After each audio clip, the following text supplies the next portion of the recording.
Baik, terima kasih. Perkenalkan, nama saya Hilmi Akmal Firdaus. Di sini saya akan menjelaskan materi dari kelompok kami. Pokok bahasan yang pertama yaitu analisis sistem. Jadi analisis sistem ini orang yang bertugas untuk menganalisis sistem informasi yang telah ada, mengembangkannya dan menyusun sistem yang bermasalah dengan bantuan teknologi komputer. Analisis sistem adalah orang yang bertanggung jawab untuk mempelajari informasi yang berhubungan dengan masalah-masalah yang timbul dan mampu memberikan jalan keluar sesuai dengan masalah yang dihadapi.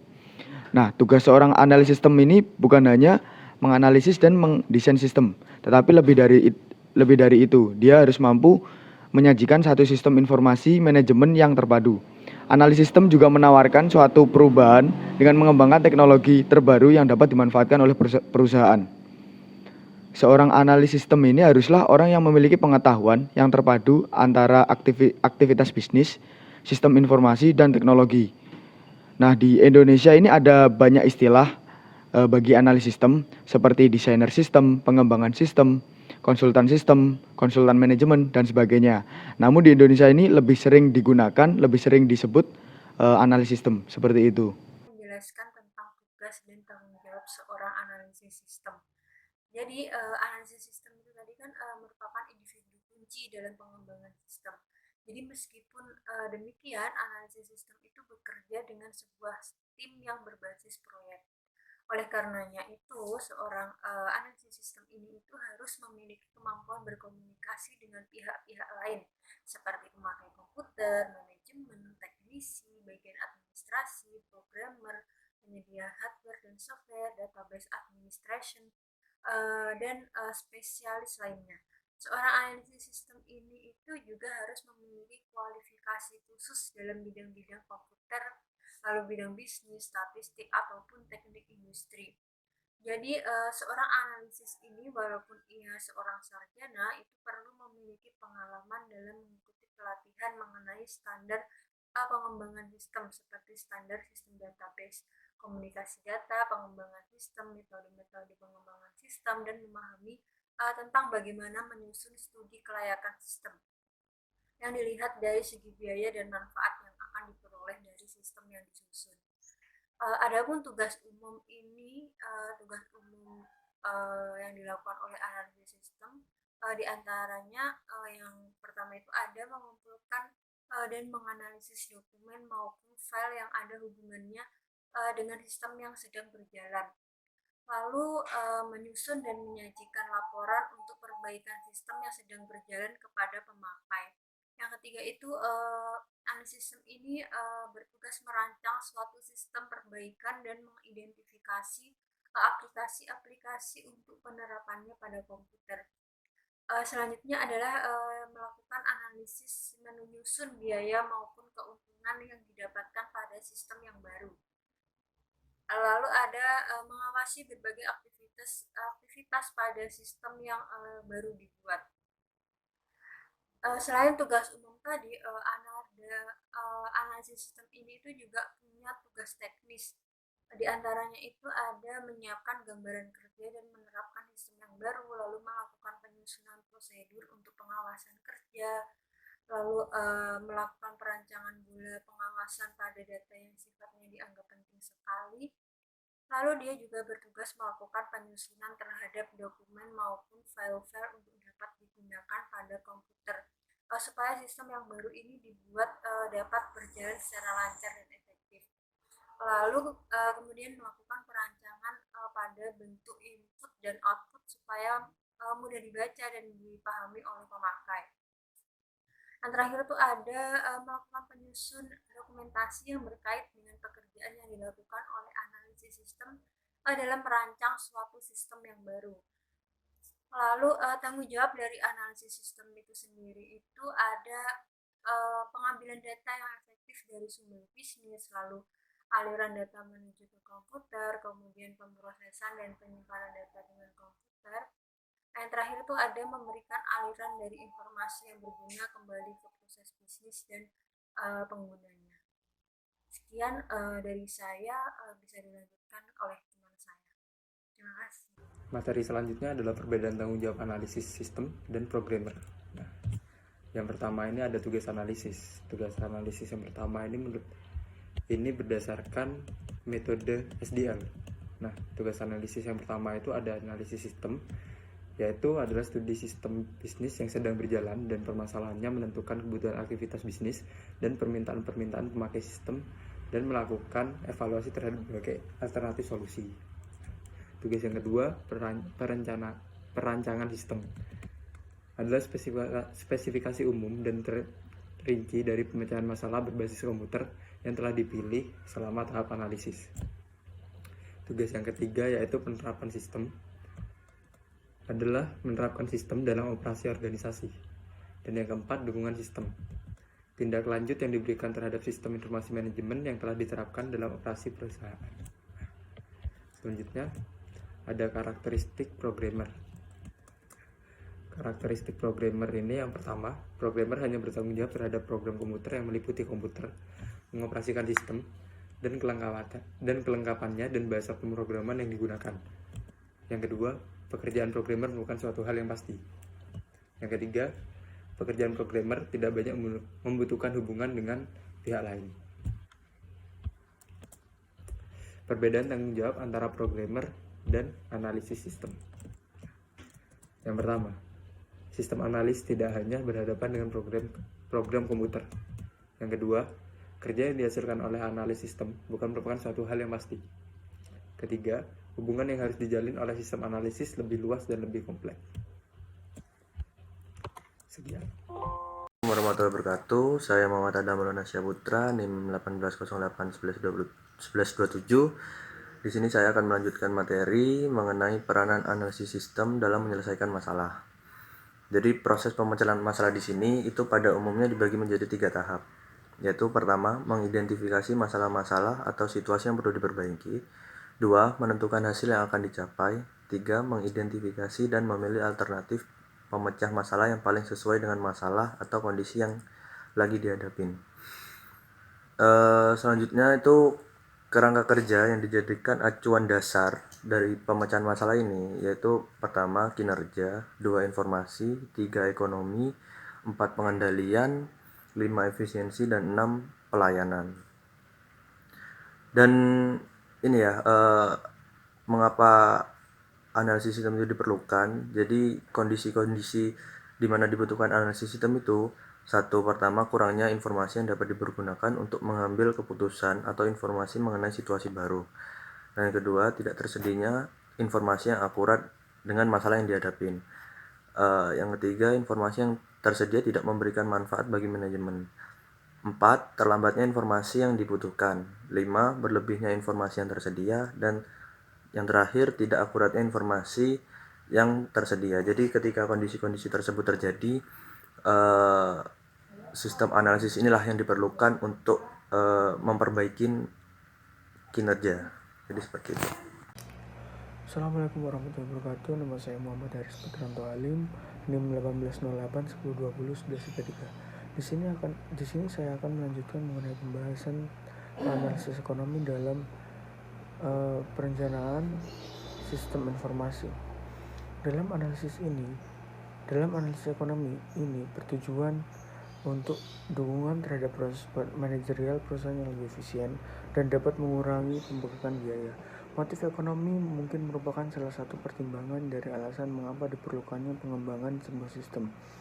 Harapan sebuah perusahaan atau organisasi terhadap sistem yang baru adalah dukungan terhadap proses manajerial perusahaan yang lebih efisien, sehingga adanya pemrosesan waktu dan alat-alat yang dapat mengakibatkan pembengkakan biaya pada sistem sebelumnya atau sistem lama dapat dikurangi semaksimal mungkin, khususnya seperti biaya pengadaan kertas dan tinta. Keuntungan ekonomi merupakan pertimbangan paling umum yang mendorong dikembangkannya proyek sistem informasi manajemen. Manfaat dan keuntungan dalam sebuah sistem ini, pasar-pasar baru dapat dieksplorasi, pemasaran saat ini dapat diperbaiki, pesanan dapat ditingkatkan. Selanjutnya, analisis pengendalian keamanan. Aktivitas sebuah perusahaan atau organisasi perlu mendapat perhatian dan kontrol yang terus-menerus agar tidak terjadi penurunan kinerja di bawah standar yang sudah ditetapkan. Hal ini untuk mengurangi dan mencegah atau mendeteksi kesalahan sistem, menjaga keamanan dan data kecurangan yang akan terjadi. Pengendalian dalam sebuah sistem sangat diperlukan untuk mengurangi dan mencegah hal-hal yang dapat merugikan perusahaan atau organisasi itu sendiri.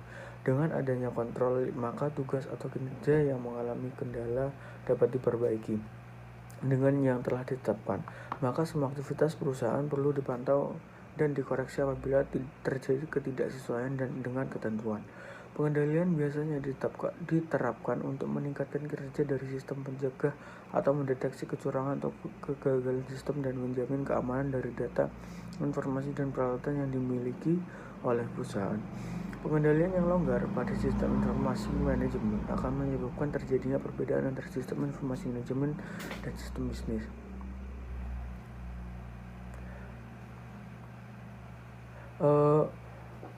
Biasanya terjadi dua opsi, yaitu keamanan atau kontrol yang terlalu lemah atau keamanan atau kontrol yang berlebihan. Kalau keamanan atau kontrol terlalu lemah, maka yang terjadi adalah input data tidak diedit dengan cukup, kejahatan terhadap data, etika dilanggar pada data atau informasi mengacu pada data atau informasi yang mencapai orang-orang yang tidak mempunyai wewenang. Selanjutnya, data tersimpan secara berlebihan, tidak konsisten dalam file-file atau database yang berbeda. Selanjutnya, peraturan atau panduan privasi dilanggar atau dapat dilanggar. Error pemrosesan terjadi oleh manusia, mesin, atau perangkat lunak, dan error pembuatan keputusan terjadi. Itu kalau keamanan atau kontrol terlalu lemah. Dan jika keamanan atau kontrol berlebihan atau red itu maka akan terjadi red tape atau prosedur birokratis memperlambat sistem. Yang kedua, pengendalian mengganggu para pelanggan atau karyawan, dan pengendalian berlebihan menyebabkan penundaan pemrosesan. Itulah analisis ekonomi dan analisis pengendalian dan keamanan. Sekian dari saya. Wassalamualaikum warahmatullahi wabarakatuh. Mengenai analisis efisiensi. Pengertian efisiensi di sini adalah output dibandingkan dengan input. Masalah dan kesempatan yang muncul dalam efisiensi adalah bagaimana meningkatkan input dengan meminimalkan output. Jadi atau bisa diartikan efisiensi yang dimaksud adalah segala yang berhubungan dengan bagaimana sumber daya tersebut digunakan dengan pemborosan yang paling minimum. Untuk melihat bahwa suatu sistem dapat dikatakan tidak efisien dapat dilihat dari indikator berikut ini. Yang pertama yaitu banyak waktu yang terbuang pada aktivitas sumber daya manusia, mesin, atau komputer. Dan yang kedua yaitu data diinput atau disalin secara berlebihan. Dan yang ketiga yaitu data diproses secara berlebihan. Dan yang keempat yaitu informasi yang dihasilkan menghasilkan suatu informasi yang secara berlebihan. Dan yang keempat yaitu usaha yang dibutuhkan untuk tugas-tugas terlalu berlebihan. Dan yang kelima yaitu material yang digunakan untuk tugas-tugas terlalu berlebihan. Dan untuk pembahasan selanjutnya yaitu mengenai analisis jasa atau pelayanan. Jadi di sini proyek pengembangan sistem pada umumnya juga didorong oleh keinginan manajemen untuk meningkatkan kualitas pelayanan pada konsumen di dalam suatu aktivitas usahanya, di mana analisis terdapat tingkat pelayanan yang diberikan perusahaan. Pada umumnya dijadikan dasar dalam mengevaluasi bagaimana pelaksanaan pelayanan yang dilakukan oleh perusahaan selama ini. Peningkatan pelayanan biasanya dilakukan untuk menciptakan kondisi-kondisi sebagai berikut. Yang pertama yaitu memperoleh akurasi data, proses, dan hasilnya. Dan yang kedua memudahkan penggunaan. Dan yang ketiga yaitu menciptakan fleksibilitas. Dan yang keempat yaitu menciptakan koordinasi. Dan selanjutnya itu berikut adalah beberapa kriteria penilaian di mana kualitas suatu sistem bisa dikatakan buruk atau tidak baik. Yang pertama yaitu sistem menghasilkan produk yang tidak akurat, dan yang kedua yaitu sistem menghasilkan produk yang tidak konsisten, dan yang ketiga yaitu sistem menghasilkan produk yang tidak dipercaya, dan yang keempat yaitu sistem tidak mudah dipelajari, dan yang kelima yaitu sistem tidak mudah digunakan, dan yang keenam yaitu sistem canggung untuk digunakan, dan yang terakhir yaitu sistem tidak fleksibel. Sekian dari saya, terima kasih. Assalamualaikum warahmatullahi wabarakatuh. Nama saya Aurelia Sakila Widiarti dengan NIM 181138. Di sini saya akan menjelaskan tentang kedudukan analis sistem dalam organisasi. Seorang analis tentunya berbeda dengan seorang programmer. Seorang analis memiliki pekerjaan yang lebih dari seorang programmer. Seorang analis sistem tidak memiliki pekerjaan dengan jawaban yang pasti antara salah atau benar, karena terdapat banyak pilihan pemecahan masalah. Analis sistem biasanya bekerja pada divisi sistem informasi komunikasi, atau biasa disebut divisi sistem informasi. Walaupun memiliki istilah berbeda-beda, tapi umumnya bagian untuk sistem informasi mempunyai empat kegiatan utama, yaitu pusat pengembangan, pusat informasi, pusat database, dan pusat komputer. Pusat database disebut juga sebagai administrasi data, berfungsi untuk melacak dan mengelola sejumlah data yang disimpan oleh organisasi atau perusahaan.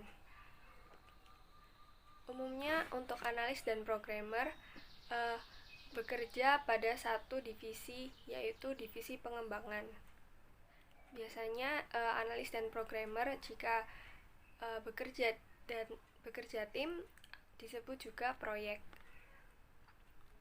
Kemudian untuk dalam proyek pengembangan sistem yang kecil dan sederhana, kemungkinan hanya ada seorang analis sistem yang merangkap sebagai pemrogram atau programmer.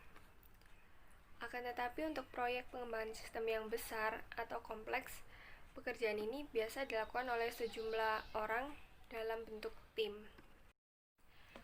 Untuk tim yaitu ada personil-personilnya. Yang pertama, manajer analisis sistem. Manajer analisis sistem ini disebut sebagai koordinator proyek dan mempunyai tugas dan tanggung jawab sebagai ketua atau koordinator tim pengembangan sistem, mengarahkan, mengontrol, dan mengatur anggota tim pengembangan sistem proyek, membuat jadwal pelaksanaan proyek pengembangan sistem yang akan dilakukan. Kemudian bertanggung jawab dalam mendefinisikan masalah, studi kelayakan, desain sistem, dan penerapannya. Kemudian memberikan rekomendasi perbaikan sistem kepada timnya. Mewakili tim untuk berhubungan dengan pemakai sistem dalam hal perundingan dan pemberian nasihat kepada manajemen dan pemakaian sistem. Kemudian membuat laporan kemajuan proyek atau progres dari proyek itu. Kemudian mengkaji ulang dan memeriksa kembali hasil kerja yang telah dikerjakan oleh tim itu. Kemudian yang kedua ada ketua analis sistem. Ketua analis sistem ini menjabat sebagai wakil dari manajer analis sistem. Tugasnya itu membantu manajer dan mewakili sebagai wakil manajer bila manajer analis berhalangan untuk melakukan perundingan dan pemberian nasihat kepada manajemen. Kemudian yang ketiga, analis sistem senior. Analis sistem senior ini merupakan analis sistem yang sudah berpengalaman atau yang dibilang sudah memiliki pengalaman yang lama dan senior. Kemudian analis sistem. Analis sistem merupakan analis sistem yang cukup berpengalaman dan dapat bekerja sendiri tanpa bimbingan dari analis sistem senior. Yang kelima yaitu analis sistem junior. Analis sistem junior ini merupakan analis sistem yang belum berpengalaman dan masih membutuhkan bimbingan dari analis yang senior. Kemudian analis sistem junior ini juga disebut dengan analis sistem yang masih dilatih atau trainee. Yang keenam adalah pemrogram aplikasi senior. Pemrogram aplikasi senior ini merupakan pemrogram komputer yang sudah berpengalaman dengan tugas merancang spesifikasi dari program aplikasi dan mengkoordinasi kerja dari pemrogram yang lainnya. Pemrogram aplikasi senior ini disebut juga dengan pemrogram atau analis. Sebenarnya berbeda ya teman-teman. Kemudian pemrogram aplikasi itu pemrogram komputer yang cukup berpengalaman dan dapat melakukan tugasnya tanpa harus bimbingan dari pemrogram aplikasi senior. Kemudian yang terakhir adalah program aplikasi junior. Pemrogram aplikasi junior ini merupakan pemrogram komputer yang belum berpengalaman dan masih di bawah bimbingan pemrogram aplikasi senior.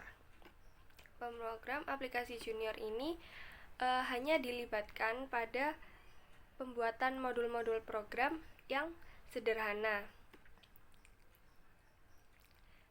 Untuk pemrogram aplikasi junior ini juga masih disebut pemrogram aplikasi yang masih dilatih atau trainee. Assalamualaikum warahmatullahi wabarakatuh. Perkenalkan, nama saya Dwiki Firmansyah, NIM saya 181140 dan saya dari kelompok 4. Di sini saya ingin menjelaskan tentang pengetahuan dan keahlian yang harus dimiliki oleh seorang analis. Seorang analis harus memiliki pengetahuan yang luas dan keahlian yang khusus untuk menjadi seorang analis. Di sini terdapat beberapa aspek agar bisa menjadi seorang analis. Yang pertama yaitu pengetahuan dan keahlian tentang teknik pengolahan data, teknik komputer, dan pemrograman komputer. Di sini dibagi menjadi dua. Yang pertama teknik keahlian teknis dan yang kedua pengetahuan teknis. Yang keahlian teknis yaitu yang harus dimiliki adalah termasuk keahlian dalam penggunaan alat dan teknik untuk pengembangan perangkat lunak aplikasi serta keahlian dalam menggunakan komputer. Yang selanjutnya pengetahuan teknis yang harus dimiliki meliputi pengetahuan tentang perangkat keras, teknologi komunikasi data, bahasa-bahasa komputer, sistem operasi, utility, dan paket-paket perangkat lunak lainnya. Aspek berikutnya yaitu pengetahuan tentang bisnis secara umum. Aplikasi bisnis merupakan aplikasi yang sekarang paling banyak diterapkan, maka analisis sistem harus mempunyai pengetahuan tentang ini. Pengetahuan ini dibutuhkan supaya analis sistem dapat berkomunikasi dengan pemakai sistem. Pengetahuan tentang bisnis ini meliputi akuntansi keuangan, akuntansi biaya, akuntansi manajemen, sistem pengendalian manajemen, pemasaran, produksi, manajemen personalia, keuangan, perilaku organisasi, kebijaksanaan perusahaan, dan aspek-aspek bisnis lainnya. Lalu yang berikutnya pengetahuan tentang metode kuantitatif. Dalam membangun model-model aplikasi, analis sistem banyak menggunakan metode-metode kuantitatif seperti linear programming, dynamic programming, regression, network, decision tree, dan simulasi. Lalu aspeknya berikutnya yaitu ahli memecahkan masalah kompleks ke dalam masalah kecil. Analis sistem harus mempunyai kemampuan untuk meletakkan permasalahan kompleks yang dihadapi oleh bisnis. Memecah-mecah masalah tersebut ke dalam bagian-bagiannya, menganalisisnya, dan kemudian harus dapat merangkainya kembali menjadi suatu sistem yang dapat mengatasi permasalahan tersebut. Lalu yang berikutnya, ahli berkomunikasi dan membina hubungan. Analis sistem harus mempunyai kemampuan untuk mengadakan komunikasi baik secara lisan maupun tertulis. Lalu yang selanjutnya, memahami metodologi pengembangan sistem informasi.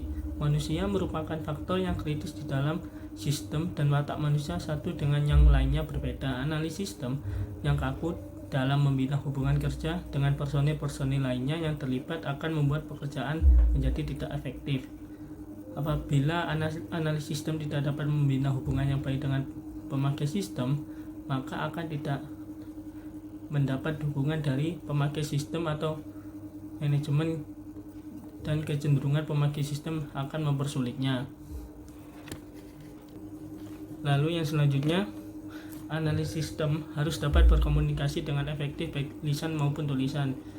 Yang selanjutnya, analis sistem harus mempunyai relasi yang luas, memiliki kemampuan formal dalam menganalisis dan merancang sistem. Dan yang terakhir, analis sistem harus berpengalaman, artinya harus pernah terlibat langsung dalam pengembangan sistem informasi akuntansi. Dan itu tadi adalah pengetahuan dan keahlian yang harus dimiliki oleh seorang analis sistem. Dan yang berikutnya, terdapat etika seorang analis sistem. Di sini terdapat beberapa etika yang harus diterapkan sebagai seorang analis sistem. Yang diantaranya yang pertama, mampu berkomunikasi dengan baik, yaitu pada saat berinteraksi dengan seorang pelanggan harus memahami kebutuhan yang diinginkan oleh pelanggannya. Yang kedua, mampu bekerja sama. Yang ketiga, mampu tegas dalam memutuskan sesuatu. Yang keempat, akurat dalam menjalankan proses analis sistem. Dan yang terakhir, berpikir kreatif dalam pemecahan masalah. Itu tadi penjelasan dari saya. Apabila ada kesalahan kata, saya mohon maaf. Assalamualaikum warahmatullahi wabarakatuh.